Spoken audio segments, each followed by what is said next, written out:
আমরা কেটেছি। এখন এই স্কেচের ভিতরে আপনাদেরকে আমি ঢুকাবো যে এই স্কেচের এই রিসোর্টের ভিতরে কি আছে। চলুন আমরা বিস্তারিত দেখে আসি। থাক।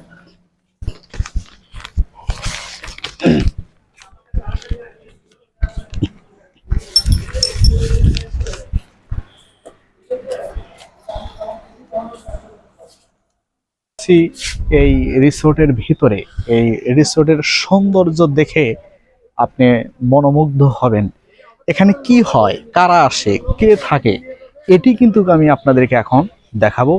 এখানে প্রোগ্রাম কিন্তু হয়, মিটিং হয় এবং বিদেশ থেকে বিশেষ করে বিদেশ থেকে লোকজন আসে, এখানে থাকে। সেই জন্য কিন্তু এত সৌন্দর্য করা হয়েছে। চলুন আমরা এখন আপনাদেরকে দেখে নিয়ে আসি যে এই রিসোর্টের সৌন্দর্য।